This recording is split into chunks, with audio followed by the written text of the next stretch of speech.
And then if you can also share your screen with the agenda.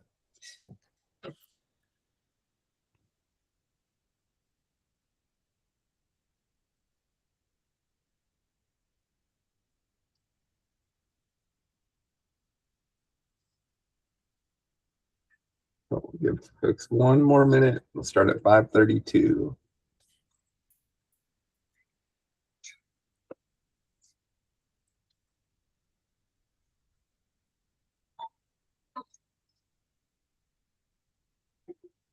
All right, the time is now 5:32. Welcome everybody to the April meeting of the Multimodal Accessibility Advisory Council. This council is mayorally appointed and is the voice of folks with disabilities in the district to try to make our transportation system better, more affordable, more reliable, more efficient, and more accessible. Thanks everyone for joining. My name is Karthik Balasubramanian. I am the chair of this council, and I live in Ward 6 and work in Ward 1, and I have an eye condition called macular degeneration, which puts me in the majority of people with disabilities who cannot or do not drive. So I will pass it over to another council member, Kelly Mack. Hi there. Thanks so much. Happy to be here. I have a lifelong disability, use a power wheelchair. I do not drive, and I live in Ward 3, and I am a regular bus user, so I'm always interested in anything having to do with buses. Should I pass it along to someone else?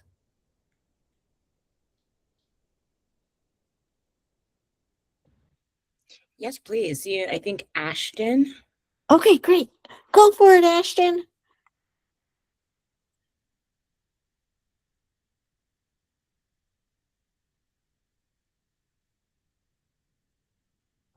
Maybe she can't speak. Perhaps maybe we can, she might have some issues right now. Maybe Zach. Hi, good evening, everyone. This is Zach Smith, District Department of Transportation Liaison to the MAAC. I joined a little bit late. Is there anyone else to pass it to? Yes, Peter, actually. Oh, Peter. Newest official member of the MAAC. Peter Steffen. Hi, everyone. Sorry I'm joining late as well. Peter Steffen, Interim Director of the Office of Disability Rights, and happy to be here. Great. Thanks, Peter. Sandy? Hi, I'm Sandy Newsell with the Metro Accessibility Advisory Committee, and enjoy listening in and hearing what you all are up to. I live out in Reston. I'm not a DC resident, but definitely use Metro rail a lot and very, very occasionally bus. Great. And then two new folks, Gay and Elisa, or Elisa. Hi, I'm Elisa. That's my legal name by Lucas, but I wasn't able to change it. I am here because I am taking an introduction to interpreting class, and Great. Assignments is to watch an interpreter at work and report back what our experience of doing so was, and let me know if I'm not making sense. No, that's great. Welcome. Thank you. I was given the link to the Zoom call for the assignment, so I'm excited to see how it goes. Great. Thanks so much, Elisa. Welcome. Cool. And Gay? Gay is one of our interpreters. Oh, one of our interpreters. Okay, Hi, great. I'm the other interpreter. Okay. Speaking off. Fantastic. Okay, great. And we usually have some folks trickle in. Actually, and I see Jamie is, or was here, or is here. Jamie, yes, Jamie is here. Perfect. Okay, cool. So in the interest of time, I think we may skip our February meeting minutes for the moment, and then just jump right into the Jamie's presentation, and we can go from there. Great. Thank you, everybody. Definitely glad to be back here. I'm Jamie Carrington, Bus Priority Branch Manager here at DDOT, and I actually didn't because I know I've given our kind of usual spiel and presentation before, I feel that I decided that might be better. I can walk through some of our projects that are active right now. Great. And answer any questions about those, and also, happy to discuss some of the ideas that that you sent in your letters recently, because I think that those would be some interesting things to look into. So I don't know if I can share my screen, and I will. Yep, you should be able to. So it should be present now. Oh yeah, you got it. Perfect. All right, great. So yes, here's our bus priority website, buspriority.d.dc.gov, and we do our best to keep everything up to date on here. But just wanted to cover some of our latest projects that we're excited about. I think the big ones that I know that Karthik is familiar with, and others too, like Georgia Avenue. That one is in design as we speak. And so we are expecting 65% design by the summer. So at that point, we'll be able to give some more input there. And we also have a new project manager. His name is Matthew Gaskin, and he's been spending some time checking in with ANCs along the project corridor. So maybe I can also see if he can check in with the folks in this committee as well. But yeah, we are full steam ahead on that one. We also, to kind of go back to the current year, we do have a few projects that are in construction or just starting. The first is on I Street downtown, and this is kind of one of these examples of how we keep iterating on a lot of our projects based off of what we learn along the way in terms of bus operations, in terms of what's working, what's not working. And this is a project where we have already done kind of 2 iterations of it, and we've now gotten to a point of we've improved bus speeds up to 40% along this corridor. It's really a pretty remarkable improvement. Oh, I just realized my tab has not. Here we go. Share this tab instead. Here we go. Yes, I Street Northwest. And so this was a spot where, because WMATA had their bus network redesign, we realized that there would be a lot more bus service in this one block, or actually going all the way east of 13th going to 11th. That previously the bus lanes only went to 13th, but we started to realize that, well, we probably need them to keep on going. Also, we realized that in the current configuration of it, there was kind of a traffic bottleneck for other traffic around to the west of Franklin Square, just because the way that the lanes were is that it would go from 2 lanes to 3 lanes to 2 lanes, and that kind of change up can cause a lot of issues traffic wise. So it's under construction right now, and when it's done, we'll hear if here's our concept. And so yeah, when it's done, there'll be some more parking and loading spaces, and it will extend the bus lane through here, have a little curb extension, and provide a good connection to 11th Street. And why don't I can whip through the current list of projects, and then if there are any questions on anything, we can kind of go back. And so our next project that we are excited to be getting into construction is on 8th Street Southeast. And so this was one where we did a lot of work with local stakeholders. We've had the Barracks Row, we've got the actual barracks having to coordinate with them. But this is a great one where we know that this is where now it's the C53, it was the 90 and 92. This is one where it really gets sluggish through here despite having a really high ridership. We also knew the bus stops were constantly being blocked by vehicles and we wanted to design something that could help address that.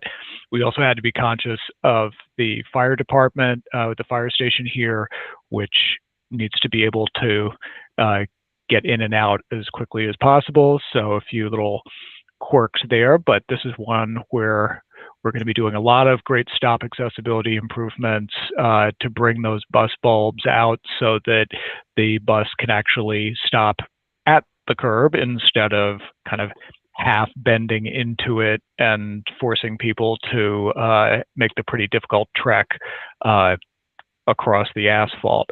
It was also an interesting situation here because the C53 bus, when that was launched, WMATA ended up moving to basically all articulated buses, and we realized that a lot of the bus stops were not actually long enough for the articulated buses. So we had to adjust our design to make sure that those buses were still lining up safely with the curb, going all the way up and down. And we're also going to make a few changes to some bus stops on 8th Street Northeast to try to help with that because of those issues with the longer buses. So yeah, this one is starting construction. I guess they're starting kind of marking things up right now, but they will be getting fully into construction a little bit later. And then a couple that are, this next one, it doesn't really look like a bus priority project, but this is one of these cases where we know that it's on our high injury network. We know that it's a location that we need to have safety as our primary focus. We also looked at the bus speeds and didn't see a lot of opportunities for actual bus lanes, but we are making a lot of changes to try to make things safer, have easier crossings. This is one where a lot of these funny diagonal intersections don't really have good crossing facilities that go where people want to go. So we're trying to fix that a little bit and make things easier for people crossing the street here. And again, doing a lot of changes at the bus stops to improve conditions there. And then last but not least, up here on Nanny Helen Burroughs Avenue Northeast, this is one where buses were really getting stuck approaching the intersection of Minnesota and Nanny Helen Burroughs. And so we're working with WMATA to reroute the westbound buses to the street here, Hunt Place. And this was something that they actually had tried briefly at the beginning of the bus network redesign, but because we hadn't actually had a chance to go in and construct the facilities at the bus stop, they ended up kind of going back to the previous routing for the time being so that we can make sure that we can go and make everything fully accessible so that it's not going to be a surprise for everyone. But this is going to be something where it will really save a whole lot of time for people to be able to, for buses to basically cut off the top of the triangle to go over to Minnesota via this other shortcut instead of getting really bogged down in traffic on Nanny Helen Burroughs. But otherwise, there are a lot of stop improvements here, a lot of curb extensions to help improve the accessibility of bus stops, and that's one that we're also looking forward to. We also do have a few that are in the works. We have there's been a lot of construction, as those of you who might be in kind of the Hill East area know, around Penn and Potomac. There's been a lot of construction. That's kind of a larger streetscape capital project that DDOT has been working on, but we're going to be coming in after that to make some improvements at the bus stops and extend the bus lanes that are currently further west and extend those all the way to Barney Circle.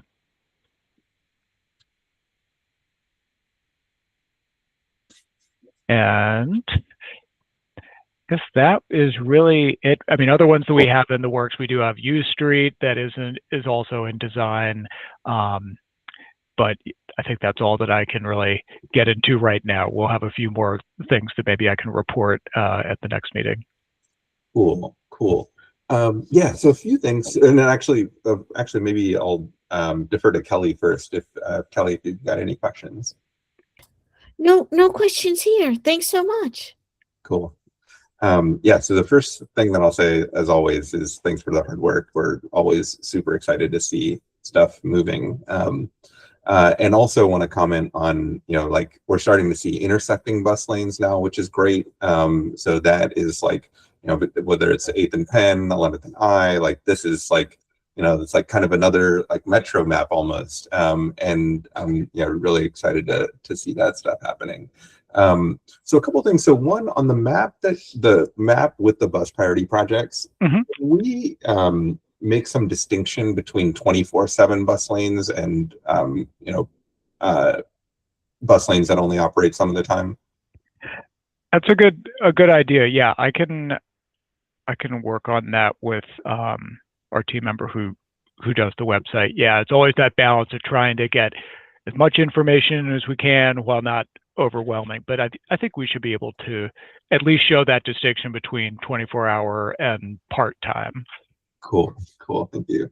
And then a few things. So like, so yeah, it would be great to, even if, and I understand that, the sensitivities, because we had 51 projects and now it's scaled back, but it would be good just for people to know, like just have a list of, okay, these are of the 51, like these were good ideas at some point, and maybe it's not going to be implemented right now, but eventually, like this is our goal, is to eventually implement everything. And it would be good to just even this is what I was telling Zach about, kind of these like updates that ideally we can get, is even if it's literally just there's no update on Florida, for example, that is sufficient, and just so that we know, like, okay, there is no update. One day it's going to come, but there's no update right now. And or even one that's like not even like planned for now or funded or any sort of anything. It would just be good just for like people to point to and say, just kind of like MAACDC, like, point to and say, like, this is what we want. Like eventually one day when the funding is there and the political winds are right, like this is what the dream, kind of like the network, WMATA did their network, the visionary network. Yeah, Exactly. So I think that would be, it's just, what I don't want to have happen is basically it's just like, okay, we ran into some like challenges and funding challenges, and this is what we're going to do, and this is the only stuff that we're ever going to talk about. Like, that I feel like is like not great, because it kind of feels like we're just kind of giving up, but that's not, I know that that's not the case. Yeah, no, I think I absolutely see where you're coming from. So yeah, we've been in a little bit of a tricky spot, because, I guess first of all, to respond to the 51 projects, I know that was definitely our big rallying cry for a while. And I wouldn't say, while we haven't been using that as much, I wouldn't say we've necessarily retreated. It's just that was based on our initial vision, where we said we're going to have short segments, 1.5 miles, and just try to really bang those out. And we're going to have 51 of these. I think over time, and as we've gotten more experience with these projects, we've realized that isn't necessarily the best approach for every corridor, like Georgia Avenue being a big example, that we realized this is one where going incrementally is not going to get us to where we need to be. And so thinking about how we're treating corridors with a little more nuance. We also needed to we didn't anticipate that the bus network redesign was going to come up and have the challenges that we would need to work on there. But now that that is in place, we are planning on doing a full update of the bus priority plan in the coming year. That's going to be coordinated with the update to MAACDC. And so I think by having both of those plans really lined up, I think we can really get to what you talked about, getting into kind of a visionary documents that we can really point to and say, this is what we're working towards, this is where we are right now, and this is what happens next. Because I can totally understand the frustration of feeling like it's kind of gotten a little bit silent. But I think that without the ability to fully flesh out that new plan quite yet, because we do need to work in sync with the MAACDC process, we haven't wanted to get too far out ahead of ourselves. Yeah, that makes sense. That makes sense. I mean, it would be, if we can we still get, this is what I asked Zach, like the updates that Zach has been providing has been great. But if we can just get like the other, like even if there's like literally no progress, if we can just get everything, or even if you say like, so for Florida, for example, there might be like something, my guess is there's something in the works sometime, but you can't say anything about it yet. Like just say no update here, stay tuned or something, just so that we always know like the most you can say at any given point.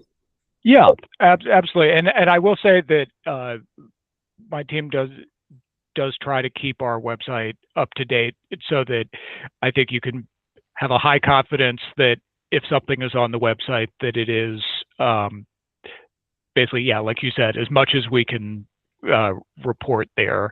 And I know on Florida, I know that that's one that we've definitely heard from folks that they're kind of frustrated that the progress on that slowed a little bit. But that is one where we did realize that, and this is getting kind of into the technical weeds of things, but the traffic analysis that we would need to do needs to have a baseline. And Florida Avenue, as many of you know, has been going through so much major construction for years, whether it's DC Water, whether it's DDOT, and then throw the pandemic in there to just kind of throw things off even more. And I think that is something that we're like, we don't want to try to pursue something if it's going to be bound for failure, if you will. Sure. And so it's, so for that one, once we have U Street in the ground and that one is moving forward, we are no questions about that. That will set us up much more favorably. We'll have a nice, on the east end of the corridor, things will settle down from all of the construction, and we'll have more of a reliable baseline of traffic. And meanwhile, on the west side, it will be by improving the bus facilities and changing the traffic patterns there's probably going to be a reduction in through traffic that is going to be going all the way through that corridor, which will end up setting us up for probably a better result. So I think we're just trying to be mindful with that one, and because of the specific circumstances. But as far as others go, I mean, I think what you see on the website is the best representation of what we can share right now. But yeah, definitely be on the lookout for more updates as we are able to update that plan. Cool. Yeah. And so I don't know if Zach is compiling the spreadsheet or the Word document, or someone on your team is, but have you seen the Bicycle Advisory Council's report that DDOT produces for bike lanes? It's been a while since I've seen it, but yeah, it's basically just like black and red, in the sense that it's like black for, okay, this is the project, and then red for anything that's new. And it's just like, so we can instantly say, okay, cool. So this moved from whatever 30 to 65% design, or this is now the construction date is is estimated for this time, that would be super helpful. Okay. Yeah, that should be fine. Cool. Cool. That's great. And then, so I have a couple, and then other folks feel free to jump in if you've got other questions before we discuss the letters. Any more on BRT anywhere? Because I know, like, WMATA is super jazzed, and I'm super jazzed about more BRT in the region. And I know they've called out specific corridors, like Wisconsin, for example, and then also there's the potential for hopefully maybe one day BRT from Union Station to the stadium. Like, are there any corridors that are being looked at for BRT right now? I can say that we are working closely with WMATA as we speak, and particularly looking at the Union Station to RFK connection with an eye towards the opening day for the new stadium. So we don't have anything to share quite yet, but that's probably the place where we're most focused in terms of something that might be BRT. So can the streetcars platforms be repurposed for center running BRT on H Street, or is there some sort? I don't know about is the height? How does the height work? Yeah, so the height, the platforms are a little bit too tall to work with buses.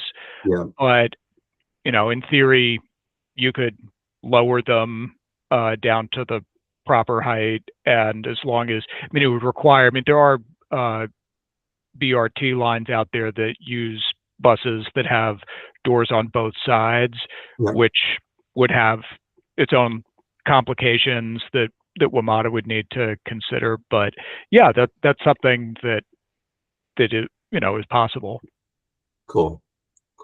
That's something that I've heard a lot. It's just like, well, we lost a streetcar, but yeah, we can get real BRT there, and maybe it can actually connect to Union Station and go further. So that would be fantastic. Cool. So that was those are my main questions.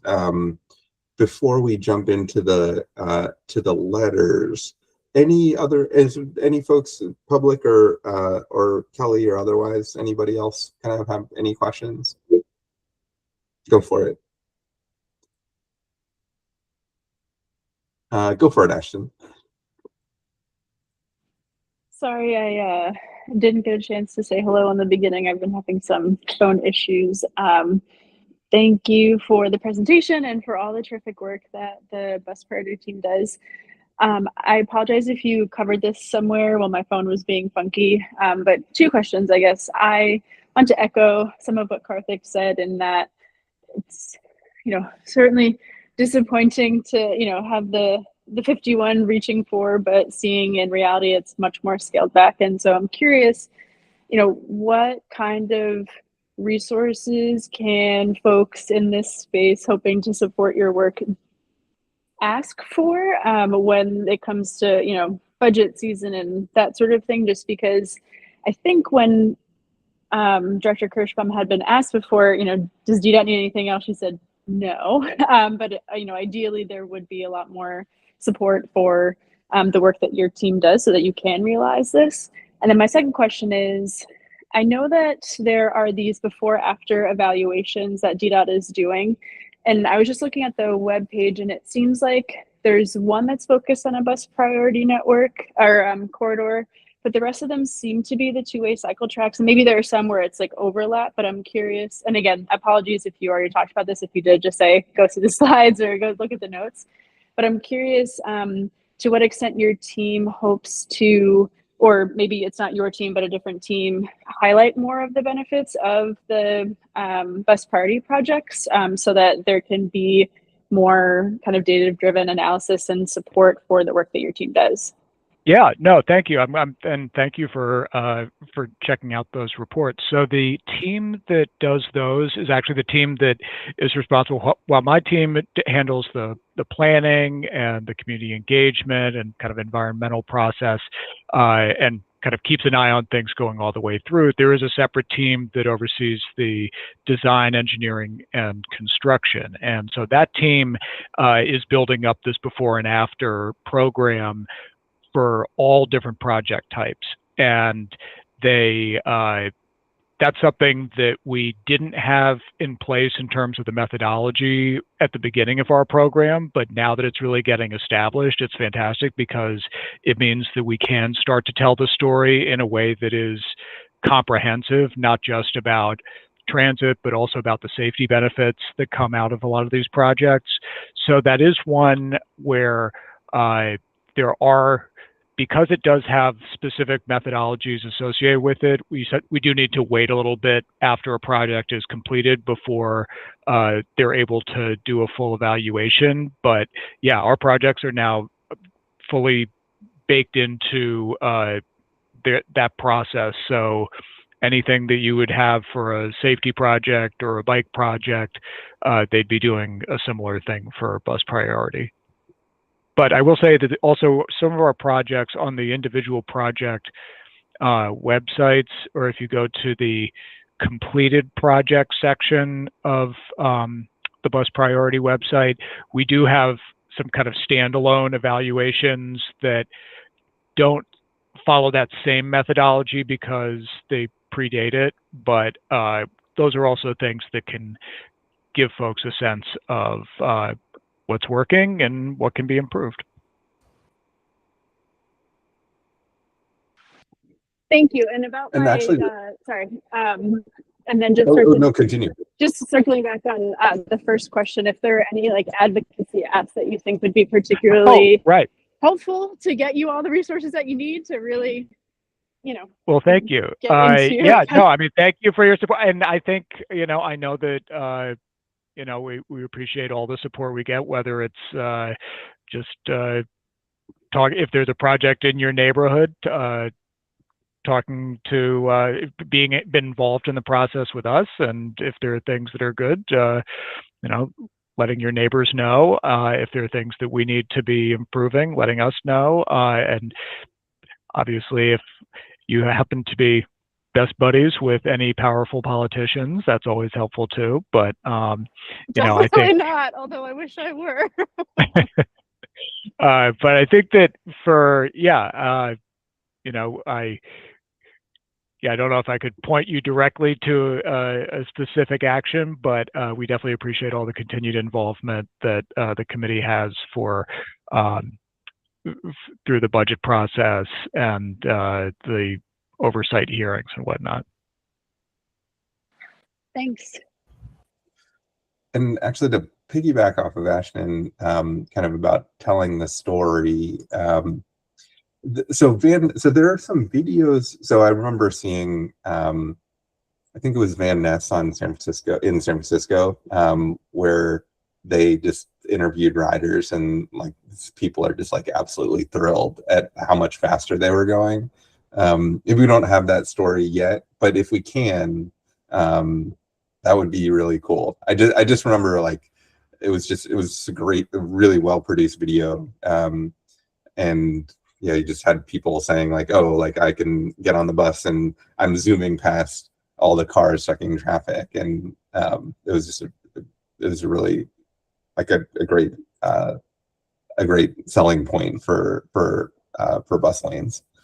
Yeah, no, that's definitely something that we'd like to do. We've talked a little bit with our kind of public information folks and our videographer about what we need to do to set that up. But I think we're definitely looking for what the right project is where people can really recognize that impact.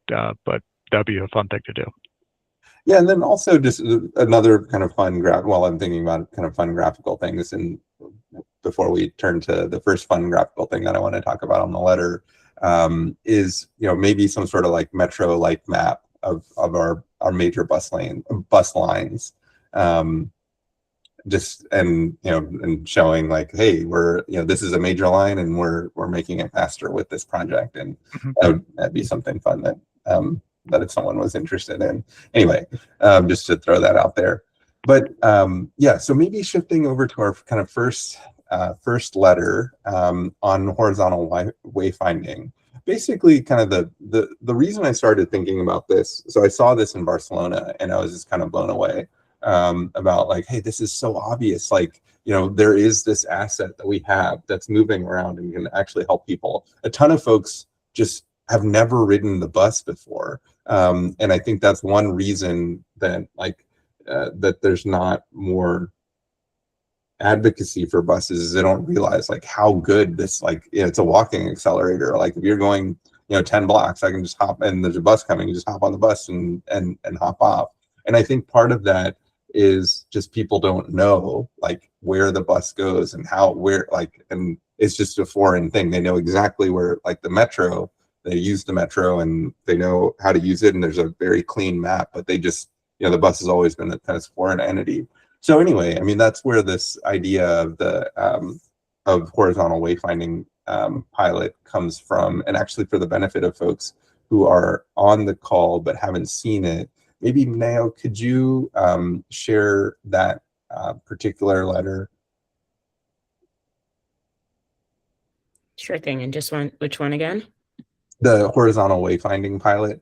Yeah, so basically, and just for the benefit of folks who haven't seen this, the idea here is right now people know about what buses come where just by looking at a sign. But if you're visually impaired, or if you're not even looking for it in the first place, you're not going to know what buses actually come where. And or would you mind sharing your screen actually? All right, got it. No worries, I got it. Oh, you got it. Perfect. Cool. Thank you. All right. So if you can scroll down a little bit to the first picture, it's on the second page.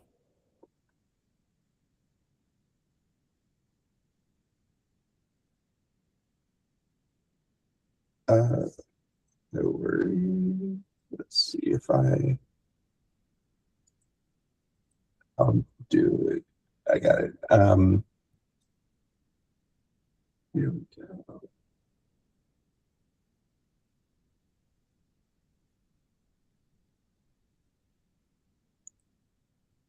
There we go. Okay. Oh yeah, there we go. You got it. Oh, I think we were kind of racing. So how about you take over? And I'm going to stop sharing. Perfect. Yeah. So the second page. So basically what this is so in Barcelona, they actually have, if you want to catch this particular bus, it's actually painted on the sidewalk, what bus and where it's going and how to get there. So this was basically pointing to a particular bus across the street, and you can catch the bus. And our idea was basically to extend that. So if you can go to page 4 and kind of steal that idea and have that here, where it's basically kind of on the sidewalk at major bus stops, like the D4X is one of the highest ridership buses in the network.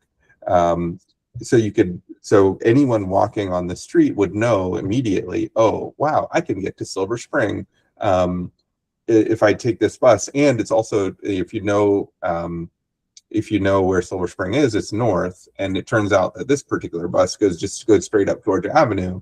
And so for folks with visual disabilities, so for me, for example, I can't ever read what the sign says. But also just even for general people discovering what the bus, this is going to be a conversation starter. Like, oh, wow, okay, I can get to Silver Spring if I just hop the bus. I don't need to go and go to Chinatown and then transfer to get all the way up to Silver Spring. I can just hop the bus.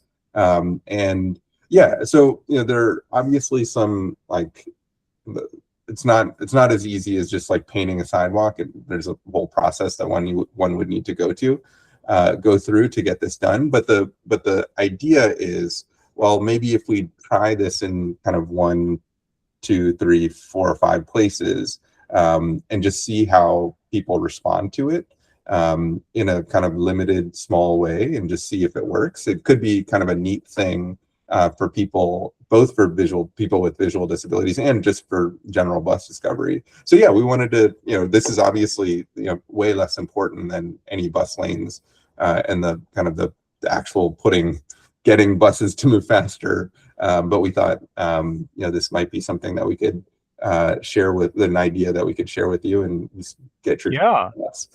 Yeah, no, I personally think this is a great idea. I think the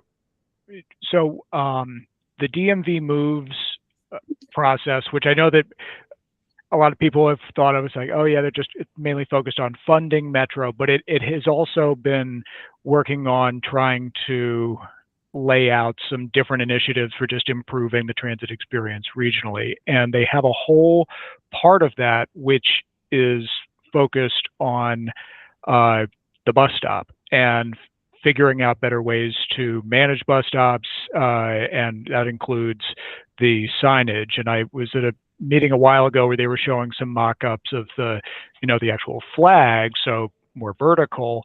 But I mean, I feel like that, and in the usual divvying up of responsibilities, the bus flag is the one thing that is really 100% WMATA's.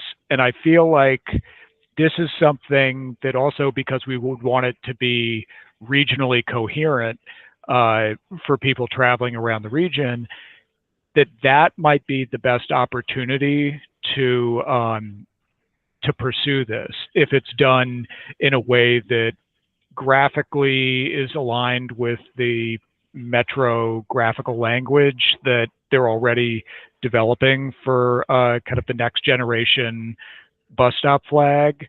And it could also tie into some other things as well, because I know, and I'm glad that the representative from the AAC is on, because I'm actually just curious. I don't know if the AAC has been engaged in those discussions on the WMATA level, because I know there have been some other proposals that have come up from time to time, whether it's I know that the bus flag poles that are octagonal and are therefore tactile, so that blind and low vision customers can more easily differentiate between a bus flag and a sign that's just a parking regulation. And I know that that's something that has been tossed around, but previously Metro had felt it was too expensive. But anyway, not to put you on the spot, but I'm just interested if that's something on Metro's side that's come up at all.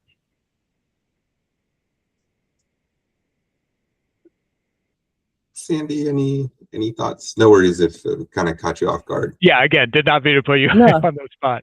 No, I was just trying to unmute. No, I don't mind being put on the spot, and I'm happy to chime in. So we had a presentation, maybe 2 presentations about bus stop flags, and we were shown various flag designs, color, shape, sorts of things from a couple of other cities, and shown what Metro was leaning towards. And I think the last presentation was maybe December. And believe me, it's on my mind that we need an update, because I honestly feel like, they go surging ahead. They take our verbal input right when they give us a presentation on a Zoom, where it's kind of hard to see things on a Zoom, especially when you can't see very well. I'm a bit like Karthik. And so we give first impressions, but then I don't feel like we have a very good way for following up the second time around, or, give us another chance to look at it. Have you, narrowed down your decisions, or is this point of discussion no longer open. So yes, we've had some presentations, but I feel like we need a bit more update on what's going on. Okay, thank you. I appreciate the update there. And actually, I should follow up with one more thing, if you don't mind. So I first heard about these sidewalk, air quotes, horizontal wayfinding signs at what month are we? I guess the March MAAC meeting. And it was after the Bus and Rail Subcommittee had met. So I tried to bring up some of the stuff at the next meeting for the Metro Access Subcommittee, and they sort of pushed me off the agenda. They ran out of time. I tried to bring it up again at our AAC meeting this past day before yesterday, but this coming Monday, the 13th, I will bring up this bus wayfinding horizontal thing, as well as the next topic that we're going to get to, I assume, the painted red bus stops. Yeah, painted red on the street bus stops. Yep. So yes, I'm doing my best to bring it up. I mean, I did send the letters forward, your letter, the MAAC letters, but you know, whether people are just like, yeah, I've got too much to read and didn't read it and didn't understand the significance. All right, so I'm going to try to verbally bring it up again and remind people of the importance, the significance of a pilot studies to see if this really can help ridership of buses.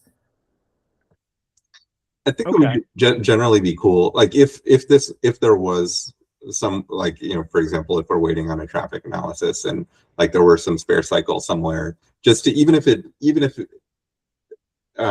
because I think rolling it out region wide, I think it's like very far from now, but even if it's just, you know, 3 of these that would just spark conversation in various, you know, high ridership places, like that might, that itself might be, you know, a pretty neat outcome, and to see what happens. And then we can point, then WMATA like could pick this up and say, oh, okay, actually we understand what's going on and we've gotten good reception about it. And, you know, there's this, let's actually take this seriously and think about how to roll this out region wide if it goes well.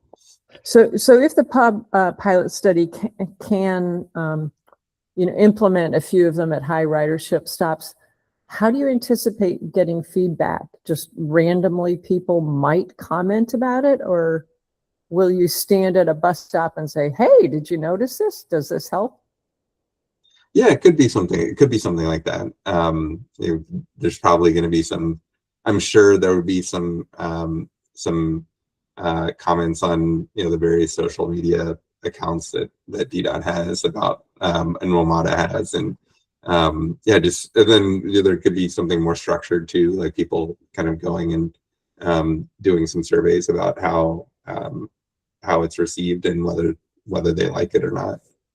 Okay. But I think, but basically, what I wanted to stress in this letter was that, like, this is just proposing a small implementation. Like, you know, maybe we have 3 of these somewhere around the district, and just to see what happens and see how people respond to it. Yeah. I mean, I think, like I said, I think that it might be more.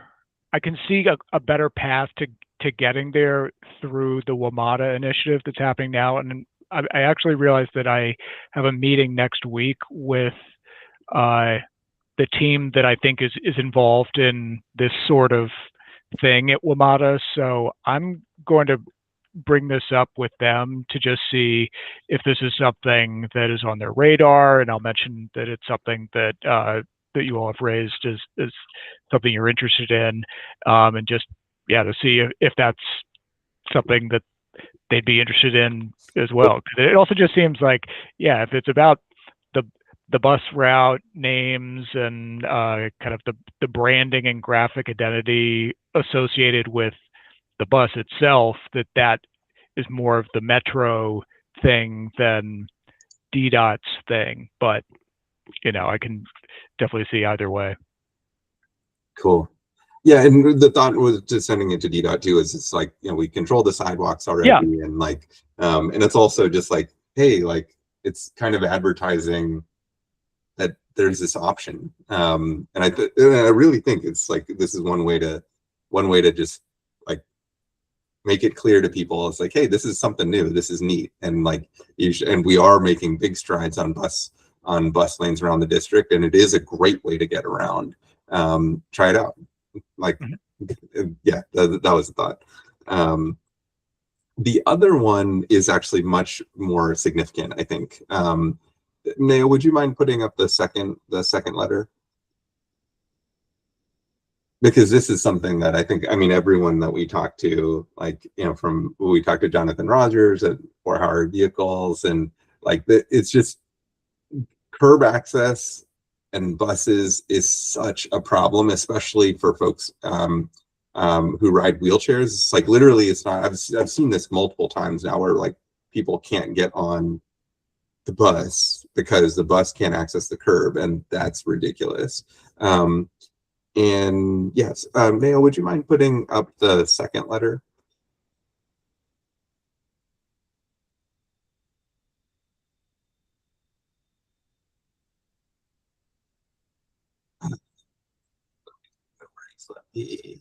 Yeah, can you not see it? Oh, there we go. Perfect. Thank you. Perfect. Yes, excellent. Great. Yeah, and just for the benefit of folks who haven't been deep in the discussions of generating this letter, basically the core idea, the problem that we're trying to solve here with this letter is that oftentimes the bus can't pull up to the curb and actually pick people up because the bus stop is being blocked by generally a car that's either idling or even worse, parked there. And basically what this is proposing, and this is actually not an uncommon thing, what we're proposing is just painting all of the bus zones red to match the red bus lane paint, so that it's very clear to drivers that they should absolutely not park in this bus stop. And I think a decent amount, so we have the clear lanes pilot, or the clear lanes that ticket drivers for stopping and standing and parking in bus stops. But I think a decent number of folks who are engaging in that behavior just may not know that they might not just be looking for like, oh, I didn't realize that I was in a bus stop, for example. But this would make it abundantly clear, like this is not for parking, this is for buses. And I think that like that's it would be kind of a win-win-win situation where, like, you know, drivers aren't getting tickets, buses are moving smoother, they can stop easier, and definitely for folks in riding wheelchairs, like they can actually get on the bus. They don't ever have to worry about like getting to a bus stop and realizing that they actually can't get on the bus because the bus can't pull flush against the curb. So yeah, so that's basically the yeah, I don't think we have any graphics here, but that's basically the resolution that we passed, and kind of the we specifically want all of the bus stops in the district painted. We're going to bring this up with curbside management and the director as well, but yeah, I wanted to get your thoughts here. Yeah, thank you. I guess my initial reaction is, yes, we definitely need to have more visibility of bus zones so that there's no excuse. I think it's getting red paint on every bus zone is not going to be feasible just because it's a really big lift. Yeah. It also can create complications, whereas like if we're moving a bus stop, then we then have to go in and like grind up the entire pavement to remove that. So I think that there's probably room for something that is maybe we consider the red markings in some situations in place, maybe in places where we really have a really persistent issue, and it's getting to be, we really want to just try everything we can. But there might be some other solutions of just marking out the bus zone, even in just normal white striping, and writing bus only in the box. Like I know that in other cities, like in San Francisco, all bus stops have just a little box around it saying bus stop. So I think we'd want to try out some different solutions first, rather than promising to go full on Everything. with the red markings. I think there's also a question of, if we have red everywhere, does that then start to weaken the impact of red meaning bus lanes? So I'm just thinking out loud, but yeah, I think I think we can definitely look into what we can do to improve the visibility of where the bus zone is. I think it also has benefits just for drivers who maybe feel like, wait, I wasn't in the bus zone, I was in front of the bus flag. It's like, well, actually that part needs to be clear as well, so that the bus can actually maneuver out of the bus stop afterwards. So I think that it's something where it's worthwhile from a lot of perspectives. But yeah, I think the red marking may not be the best approach for this if it's going to be bus stops on a wide level. Yeah. So I mean, I think we mentioned in here too, like it doesn't. We're not saying, hey, tomorrow it needs to all be there. It could be, maybe it's starting with high ridership stops that are unlikely to change. Maybe it's also starting with looking at clear lanes data and seeing like, okay, boom, these like whatever 50 stops are the ones that are like the most egregious ones. Or do you know how the red or the white markings in front of 7th and G, I think it's H, how that came about? Yeah, I mean, that came about for this very reason. It actually happened a bit before my time with DDOT, so I wasn't in on kind of the specific thought process, but it definitely came out of recognizing that bus stop was getting blocked way too much, and we needed to try anything to try to keep people out of it. And those markings, I think they've had mixed results. Yeah, I'd have to go back and look at, but I know that a lot of the curb activity around there, it's a bigger challenge than just that bus stop. Yeah, and I think so. I noticed that actually helped. I've been watching that particular bus stop for quite a while, for probably 10 years now. Maybe 8 years, actually, 8 years now. And it has gotten better. Like that did improve it. But I think the other thing too is, I think the average driver probably doesn't know why those X's are there. So I think maybe it would be next level if it was very clear that this whole box is a bus zone, whether that's red or whether it's white. I mean, personally, I think red is better because it already means bus, don't mess with the bus. Like, it already means that. I know it muddles our message a little bit when we have off-peak parking in the bus lanes, but we won't go into that. But yeah, so this is kind of why I like red. But even if we just start kind of more methodically putting this down, whether it's red or it's white, where we say bus zone, like, I think it would be a really good thing. It's just kind of it's a clear solution to a real problem that doesn't require massive construction. It does require some work, that's, it's not like, I think I've come to appreciate more that it's not just, you can't just like spray paint. It's more involved than spray painting, but it is nowhere near as involved as a capital project.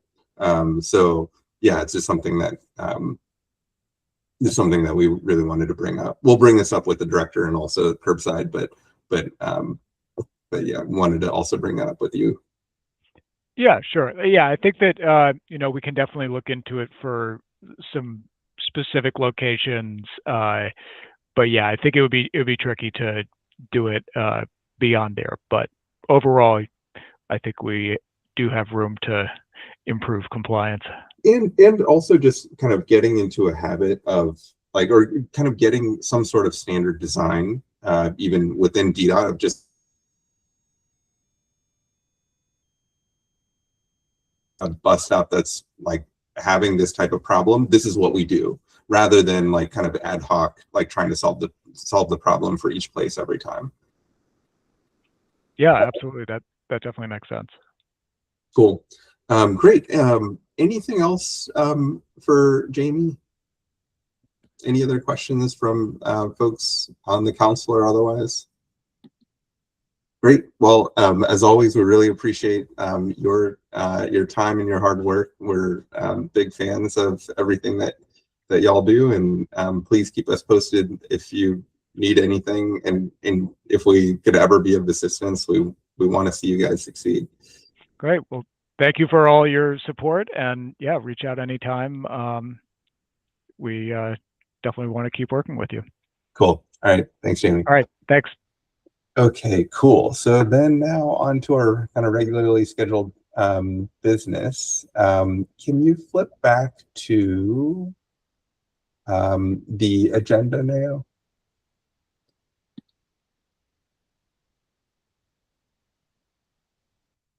We actually can't, we don't have quorum, unfortunately, so we can't pass our approve our meeting minutes from February and March. But we do have Director Kirschbaum on tap for our next meeting on May 13th. So ideally what we can do is we can start circulating some questions and discussion points. Is there, Zach, a time that you guys want those questions by? Yeah, I would say as soon as you can get them to us, maybe within the next couple weeks. I think we have our budget hearing coming up, so that's where the focus is. And depending how many questions there are, we would have to see how much bandwidth we have to respond to all of them before the meeting. Cool. We'll try to keep it tight then. Cool. So yeah, well, maybe what we can do, we'll aim to have them to you in 2 weeks, if that's okay. Sounds good. Yeah. Perfect. Okay, great. So then we'll start circulating a Google Doc of questions for the director. And yeah, I think that'll be a good discussion. Other folks, so this is because we can't actually go through our previous meeting minutes. We actually have a big chunk of time. We're 26 minutes early. So we've got room for general public discussion or anything that folks want to bring up. Otherwise, we could also adjourn early. Hey, Karthik, just something real quick. I was going to send up a follow-up note to the folks at DDOT about the AV Yes. work. So just to let you know that that'll be coming, I think, tomorrow. Yeah, that sounds great. I already sent some feedback on that, right?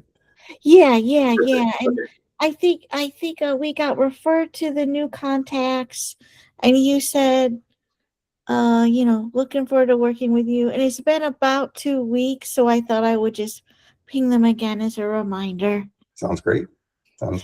And I'm not sure. I think you were on the emails that Council Member Nadeau was going to reach out to DPW. Yes. And I've not seen anything about that yet, but I was going to give it until next week before I follow up. Yes, and I actually have, so yeah, I'll watch for that follow-up. I know one of the council member's staffers, so I'll also forward it to him as well. That'd be great. Yeah, That'd be yeah, great. yeah. Hopefully we can keep the pressure on, like, for folks that are for folks that are following along from the public. We've been having a lot of trouble getting in touch with people from DPW because because obviously during snow time, they've had a lot of challenges with clearing snow, especially from sidewalks. And that basically traps people who need clear sidewalks to get around. And we have been kind of chasing them down for many months, and we're going to continue to chase them down. So yeah. Yeah. Well, So we will persist. we will persist for sure. Absolutely. Cool. And we also still have DPW director. We continue to ping them to try to get the DPW director scheduled so that they can actually kind of take our feedback seriously. Yeah. Cool. Do we have an idea of who we want to meet with in June and July? Yes, sorry for the, so yeah, Nao, can you talk more about the people that we've got on tap and when?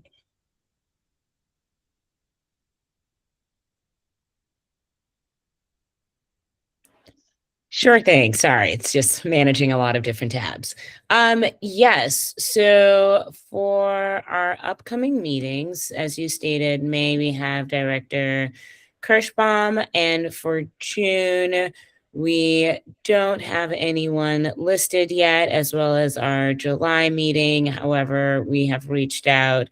For July, we have DHFV Director Jonathan Rogers joining us. He'll be coming back to chat more about his driving experiences and just a couple of other things. So I think, as we're preparing to put together questions for the upcoming team for our for Director Kirschbaum, we could also start putting together questions for him as well. And then we are in communication to try to get a few other guests, such as the DPW director and curbside management teams. And risk management team as well. Okay. So maybe they'll be available in July, maybe. Or Yes. maybe, hopefully even June would be great. I'm sorry, June. I misspoke. Yeah. Yeah, and then I did also hear back from Zach about getting the AD for curbside management as tentative for August. So just a couple of things are in the works, and just trying to make sure that we provide potential guests with multiple options, just since we've been providing the summer months as the most necessary dates to get guests for. So yeah, all in the works. Of course. And not to put, I don't know if Peter is still on, but not to put him on the spot. I don't know if he's still there, but maybe we want to have him as a guest as well sometime in the next few months, or part of the agenda, just to talk about the perspective from his office and any priorities we can help with. Yes, I'm still here. Yeah, I'd be glad to be a guest if that will be helpful. Cool. That's great. Yeah, maybe in case we don't hear back from DPW, maybe we can have you just present on ODR in general. ODR's kind of connection to transit as well, and June. Does that work? In case we don't get EPW director. Yeah, let me look to make sure I'm available. But I should be now that I'm also a member. Yes, that works. Hey, fabulous. Cool. Fabulous. Excellent. Cool. Anyone else? Any other thoughts? Or Kelly, if you've got anything else that you wanted to bring up? That's all I can think of for now. Cool. Thanks.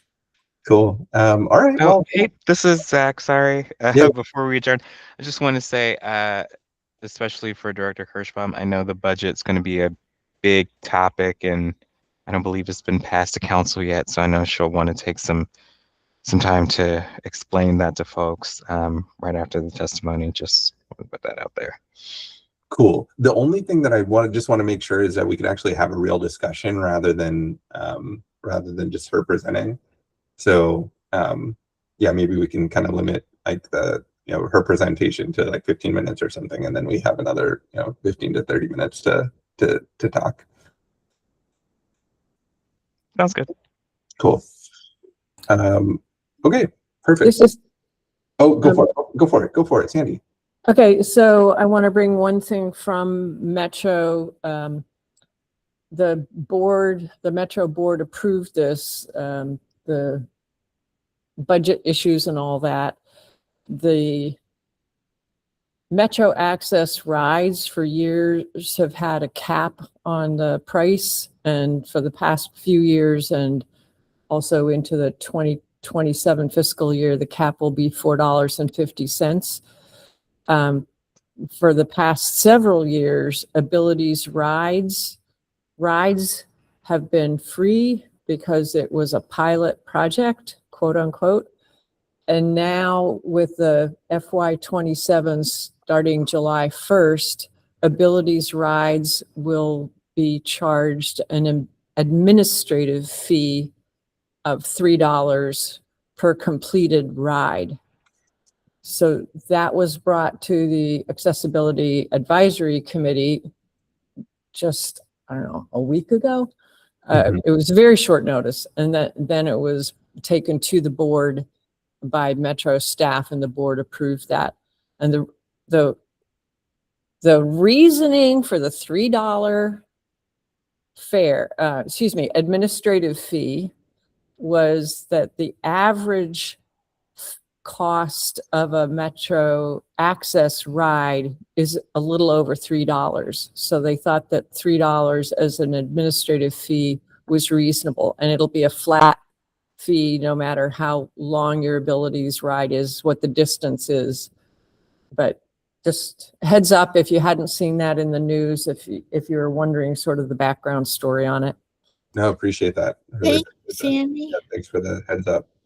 And then the third letter that you approved last meeting about the pickup and drop off zones. Again, I've been trying to bring this up, but they don't let me get 5 minutes in edgewise on a meeting. But I will bring that up at the Metro Access Subcommittee. It seems like a very relevant topic to, as does your bus stop zones, because to get wheelchairs to the curb without having to get off the bus and then up a curb, which is really unnecessary and shouldn't happen. Yep. So I'll try to bring both of those up at meetings next Monday and the following Monday. Cool. That's fantastic. I'll try to be at the Monday meeting if I can, Sandy. Do you need a reminder of the time and the Zoom numbers? If I send it to Karthik, can you share that around? That would be perfect. That would be perfect. I have it at 4:00. Does that sound right? Yes, the Bus and Rail Subcommittee, the second Monday of the month, Okay. is 4 to 6, and the Okay. Metro Access Subcommittee, the third Monday of the month, is also 4 to 6. Okay. So- I should be able to make that barring any. So the Urgent Metro Access meeting. Subcommittee one would be on the 20th Okay. this month. Okay. but I'll try to be at the Monday bus and rail meeting and support your bringing those items up. Okay, thank you. Thank you. Okay. Cool. Great. Anything else before we adjourn? Okay, great. Well, thanks so much. We'll call it at 6:45. Thanks for a great meeting, everybody. We will reconvene in May 13th, I believe, second Wednesday, 5:30 p.m. And have a great rest of your April, everyone. Thanks, you too. Take care, everyone. Thanks, Arthur. Yeah, bye. Thanks, everyone.